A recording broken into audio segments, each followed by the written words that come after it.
ओम नमः सिद्धेभ्य नमो जीर्णाणम। सभी को सादर शुद्धात्म आज वंदन। फाल्गुन शुक्ला चतुर्थी का यह शुभ मंगल पावन दिवस है और प्रतिदिन प्रसारित होने वाले सोनगढ़ संदेश में से आज जो संदेश हमें प्राप्त हुआ है वह पूज्य बहन श्री बहन के 400 नंबर के बोल के आधार से लिया गया है, जिसमें चारों गति के दुखों का वर्णन किया है कि चारों गतियां ही दुख या सुख की कारण नहीं है और सुख और दुख का अनुभव करने वाला कौन है, तो मैं हूँ। मैं चैतन्य द्रव्य पूर्ण आत्मा मैं हूँ।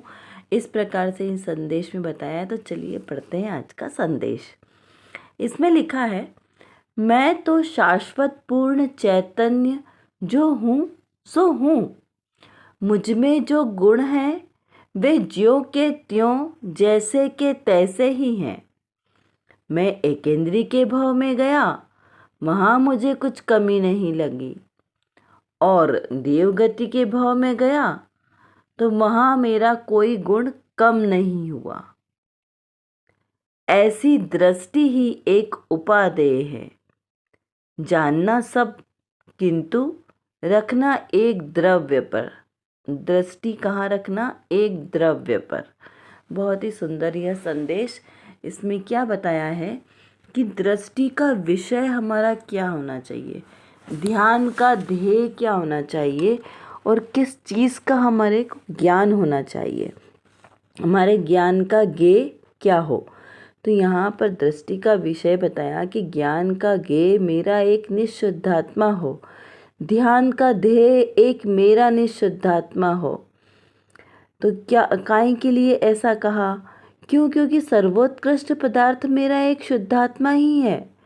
अन्य कोई भी द्रव्य मेरे लिए सुख या दुख का कारण नहीं है। एकमात्र मेरे निशुद्धात्मा के आश्रय से ही मुझे सुख शांति की अनुभूति होती है।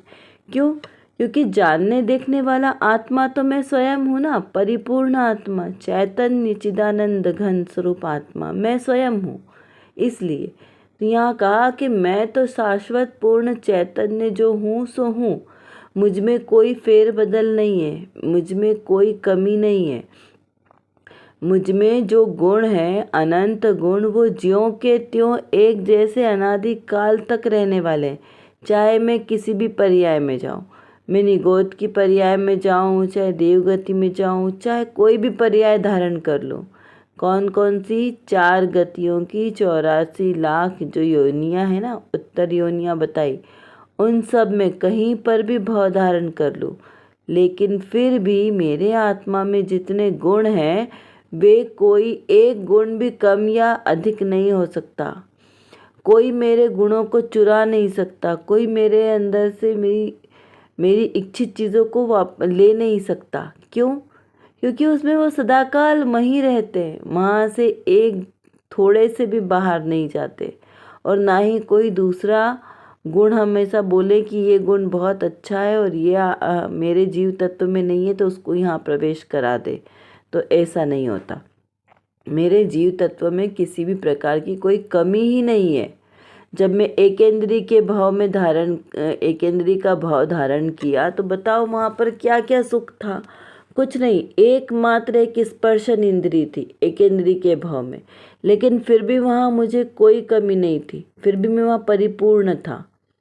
अब बोलेंगे कैसा? एकेंद्री के भाव में सिर्फ एक ही इंद्रिय। एकेंद्रीय प्राणी कौन कौन से?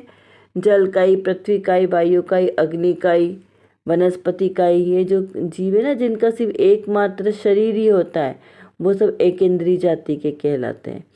तो वहाँ पर भी मेरे में कोई भी गुण, एक भी गुण कम नहीं हुआ, जैसा का तैसा ही था।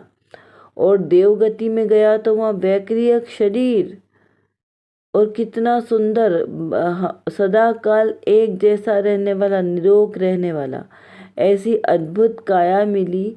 और साथ में सुख वैभव संपन्न पूरा स्वर्गलोक मिला। लेकिन फिर भी वहाँ मेरा कोई गुण बढ़ा भी नहीं, ना तो किसी पर्याय के कारण मेरा कोई गुण घटता है और ना ही कोई गुण बढ़ता है। इस प्रकार से यहाँ पर इस संदेश में कहा कि मैं तो कैसा हूँ? शाश्वत परिपूर्ण हूँ। ऐसी द्रव्य दृष्टि ही उपादेय है, यानी ग्रहण करने योग्य है। जानना सब, लेकिन दृष्टि कहाँ रखना, एक जीव द्रव्य पर, अपने आत्म स्वभाव पर दृष्टि रखना। क्यों? क्योंकि मेरा आत्मा है, वही परिपूर्ण है, वही मेरी दृष्टि का विषय है। चारों ही जो गतियाँ हैं वो सुख का कारण नहीं है। चारों गति में एकमात्र जो उपादेय ग्रहण करने योग्य मेरा निःशुद्धात्मा ही है। ऐसा यहाँ पर सुंदर संदेश हमें प्राप्त हुआ। चलिए अब देखते हैं आज की रत्न कणिका में कौन सी विशेष बात आई है। आज की रत्न कणिका में मुनिराज के स्वरूप को बताते हुए कहा है कि मुनिराज मानो कैसे हैं, चलते फिरते सिद्ध। यहाँ पर बहुत सारी उपमाओं से मुनिराज को अलंकृत किया है। पहला कौन सा बताया, मुनिराज चलते फिरते सिद्धों के समान है। जैसे पिता की झलक पुत्र में दिखाई देती है, उसी प्रकार जिन भगवान की झलक मुनिराज में दिखती है। वे मुनिराज छठे या सातवें गुणस्थान में रहे उतना काल कहीं वहीं पर वहीं के वहीं खड़े नहीं रहते, आगे बढ़ते जाते हैं। आत्मशुद्धि की दशा में आगे बढ़े बिना केवल ज्ञान हो तब तक शुद्धि बढ़ाते ही जाते हैं। यह मुनिराज की अंतर साधना यानी मुनि दशा आश्चर्यकारी है, वंद्य यानी वंदनीय है। क्या कहा यहाँ पर संदेश में, मुनिराज के स्वरूप को बताया है कि मुनिराज कैसे हैं, चलते फिरते सिद्धों के समान है। जैसे सिद्ध भगवान अपने आत्म स्वरूप में सदा काल निमग्न है, सदा काल अपने आत्म स्वरूप में ही विचरण करते हैं, लीन रहते हैं। वैसे ही वे महामुनिराज संसार अवस्था में रहते हुए भी अपने आत्म स्वरूप में विचरण करते हैं। हमें ऐसा बाहर से दिखाई देता है कि भगवान मुनिराज विहार कर रहे हैं, मुनिराज आहार ग्रहण कर रहे हैं, मुनिराज उपदेश दे रहे हैं, लेकिन वास्तव में वे मुनिराज अपने आत्म स्वरूप में ही निमग्न है, अपने आत्मिक आनंद में ही सराबोर है। इसलिए कहा कि मुनिराज वास्तव में चलते फिरते सिद्धों के समान है। जैसे पिता की झलक पुत्र में दिखाई देती है, उसी प्रकार भगवान की झलक मुनिराज में दिखाई देती है। कैसे? तो मुनिराज का स्वरूप भगवान के स्वरूप है ना, वो केवल ज्ञानी भगवान जैसे समो शरण में विराजमान होंगे तो वो भी तो मुनि अवस्था में ही है, महामुनिराज। तो जैसे महामुनिराज समो शरण में विराजमान है, वैसे ही आप देखिए जब वो आत्म साधना में लीन होंगे तब वह वैसे ही प्रतीत होते हैं। जैसे समो शरण में भगवान विराजमान है, जैसे सिद्धालय में भगवान विराजमान है, वैसे ही अचल। कितना भी घोर उपसर्ग आ जाए, परिसह आ जाए, लेकिन वे अपनी आत्म साधना से चिकते नहीं हैं, अपनी आत्म साधना नहीं छोड़ते। फिर यहाँ कहा कि मुनिराज छठे या सातवें गुणस्थान, कहते हैं ना कि झूला झूलते हैं, छठा या सातवां गुणस्थान कब आता है, जब जीव दीक्षा ग्रहण करते हैं सम्यक दर्शन के साथ। चतुर्थ गुणस्थान एक कषाय चौकड़ी का भाव, अनंतानुबंधी कषाय चौकड़ी का, उसके बाद व्रतादि का ग्रहण होता है, तब 2 कषाय चौकड़ी का अभाव होता है, और 3 कषाय की चौकड़ी के अभाव पूर्वक मुनि अवस्था अंगीकार होती है, जो सीधे 7वां गुणस्थान उस समय बनता है। लेकिन एक अंतर मुहूर्त तक यदि जीव एक जैसा आत्म साधना में लीन हो जाए दीक्षा के बाद, तो सीधा उसे केवल ज्ञान हो जाए। लेकिन एक जैसा जीव का विकल्प इतनी देर स्थिर नहीं रह पाता और पुनः उनमें विकल्प का उत्पन्न हो जाता है, जिससे गुणस्थान गिर जाता है, और उसे कहते हैं छठा गुणस्थान। तो गिरने वाला गुणस्थान छठा गुणस्थान है। तो जब मुनिराज अपनी आत्म साधना में लीन नहीं हो पाते, तब वे क्या करते हैं, तो शुभ कार्यों में प्रवृत्ति करते हैं। शुभ कार्य कैसे? 28 मूल गुणों का पालन करना, शास्त्रादिक का लेखन करना, धर्मोपदेश देना। तो इस प्रकार की क्रियाएं शुभ कार्यों में ली गई है। ये भी बड़ी उत्कृष्ट क्रिया है।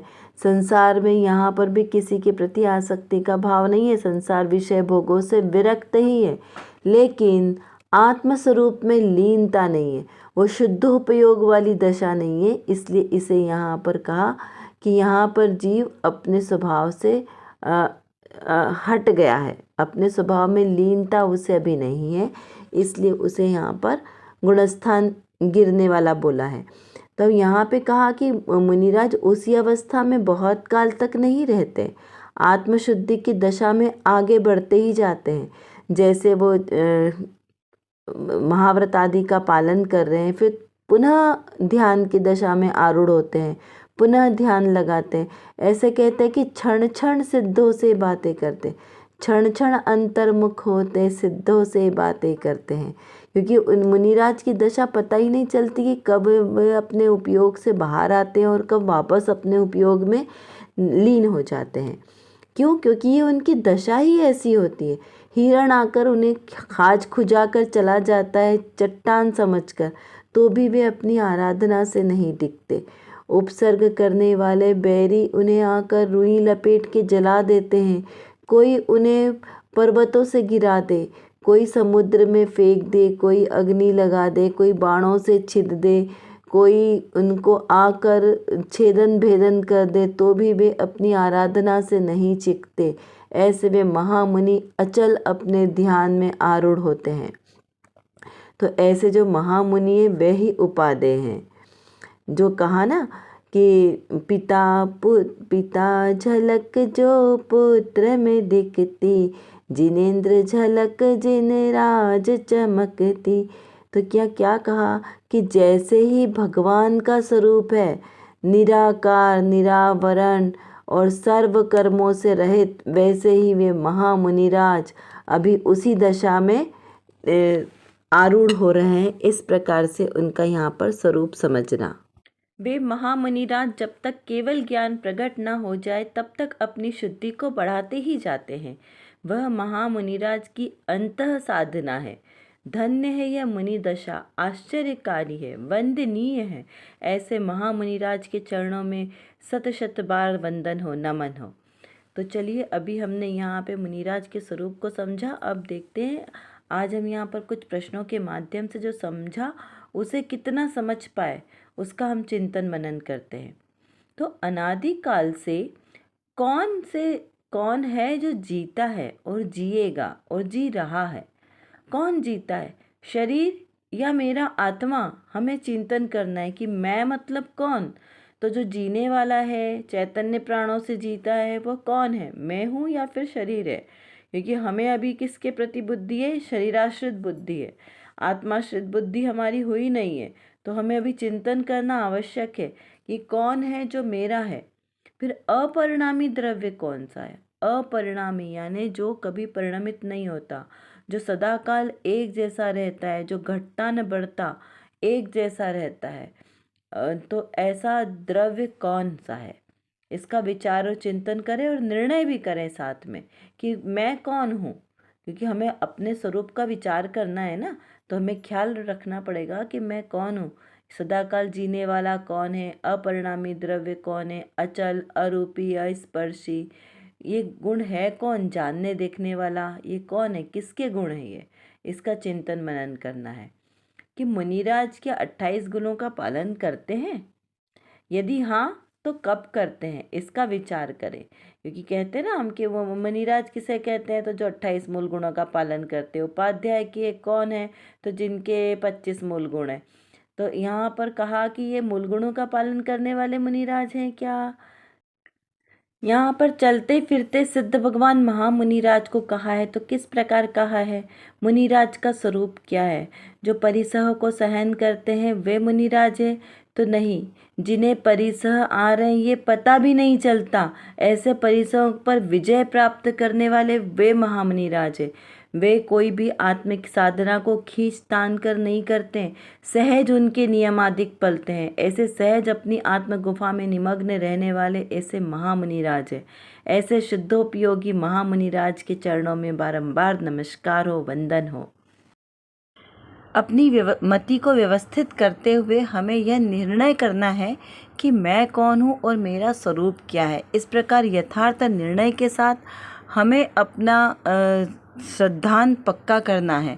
क्योंकि जो सर्वज्ञ देव की वाणी में आया है वही वस्तु का यथार्थ स्वरूप है और वही मैं हूँ, वही मेरा स्वरूप है।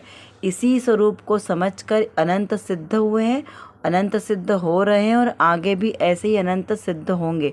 और मुझे भी अगर अपना सम्यक दर्शन प्रकट करना है, उस सिद्धालय में जाकर विराजमान होना है, तो इसी मार्ग का अनुसरण करना पड़ेगा। चलिए, इतना आपको समझ में आ गया होगा। यदि नहीं समझ में आए तो आप कमेंट बॉक्स में लिखकर पूछ सकते हैं और अपनी चिंतन धारा को बढ़ाएं, स्वाध्याय करें। जय जिनेंद्र।